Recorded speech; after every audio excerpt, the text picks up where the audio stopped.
Ya, halo semuanya. Perkenalkan, nama saya Muhammad Ramadan, salah satu siswa Pacman yang mengambil program Data Analytics and Science, batch 10, program CU. Di sini saya akan menjelaskan terkait project intro probability yang menjadi tugas akhir dari program sesi awal di Pacman. Di sini proyeknya adalah untuk menganalisa asuransi kesehatan yang sudah diberikan oleh dari tim Pacman. Asuransi merupakan suatu hal yang penting ya bagi kalangan kita sekarang karena bisa menjadi sebuah social protection jika kedepannya terjadi hal-hal yang tidak kita inginkan. Nah, di dalam dataset ini berisi di 1338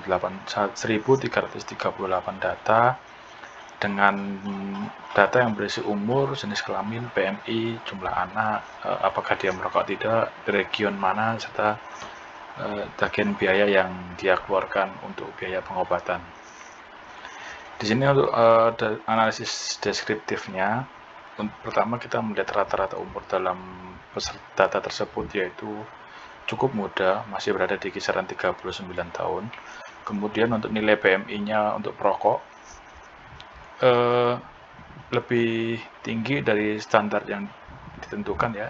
Biasanya PMI ideal itu 20-25. Di sini rata-rata nilai PMI untuk perokok bisa mencapai 30. Bisa dilihat bahwa memiliki berat badan yang berlebih untuk para perokok.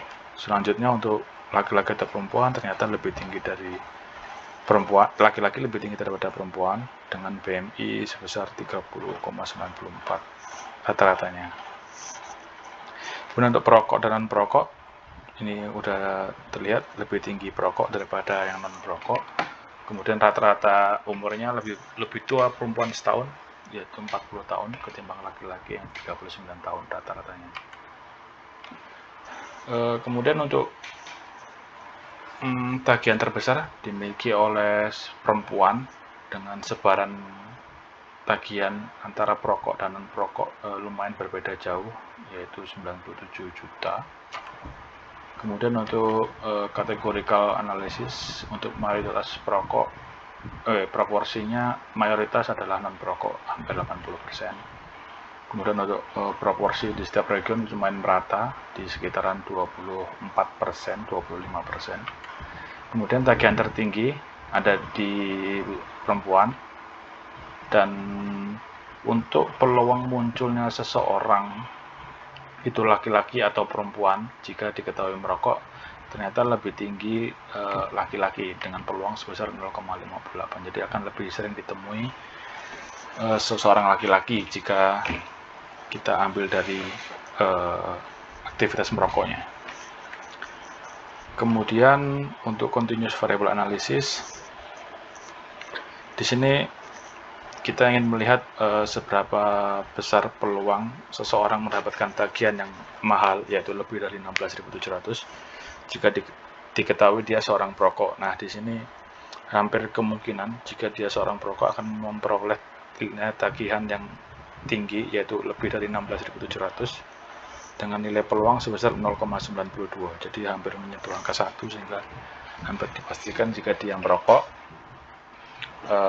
pasti dia mendapatkan tagihan yang lebih tinggi. Untuk BMI juga, untuk peserta yang perokok dan memiliki BMI lebih dari 25, lebih dari ideal, juga memiliki kecenderungan memiliki kecenderungan untuk terkena tagihan kesehatan yang lebih tinggi, yaitu lebih dari 16.700. Kemudian manakah yang lebih mungkin? Manakah yang lebih mungkin mendapatkan tagihan lebih dari 16.700 antara perokok dengan BMI 25, lebih dari 25 atau non perokok dengan BMI lebih dari 25? Nah, di sini hasilnya adalah lebih tinggi perokok yang memiliki BMI lebih dari 25 daripada non perokok walaupun juga memiliki berat badan lebih dari 25, BMI lebih dari 25, sorry. Kemudian untuk yang jika dilihat dari BMI-nya, lebih dari overweight itu lebih dari 25 ya. Kita ingin melihat apakah mana yang akan lebih sering muncul, seseorang yang memiliki BMI overweight atau lebih dari 25, atau seseorang yang memiliki BMI kurang dari 25 atau ideal. Hasilnya adalah cenderung seseorang yang memiliki berat badan atau BMI lebih dari 25 cenderung akan memiliki kemungkinan lebih tinggi mendapatkan tagihan yang lebih mahal dengan nilai probability sebesar 0,25 dibandingkan dengan peserta yang BMI-nya kurang dari 25, karena nilai probability-nya sekitar 0,20. Ya, kemudian untuk korelasinya di sini ternyata nilai korelasinya sebesar 0,2, sehingga hubungan antara variabel BMI dengan jumlah tagihan sangat lemah korelasinya.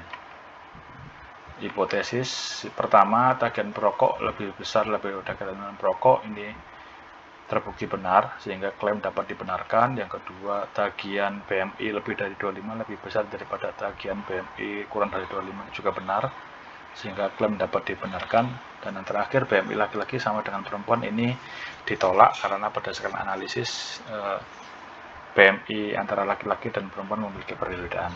Kesimpulannya adalah perokok akan memiliki kesempatan mendapatkan tagihan kesehatan yang jauh lebih besar daripada non perokok, karena memang perokok itu meningkatkan risiko kesehatan lebih banyak ya.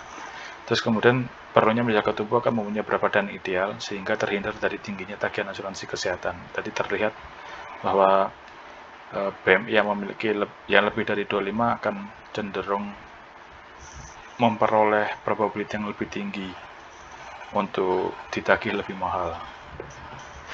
Ya, demikian presentasi dari saya. Terima kasih. Wassalamualaikum warahmatullahi wabarakatuh.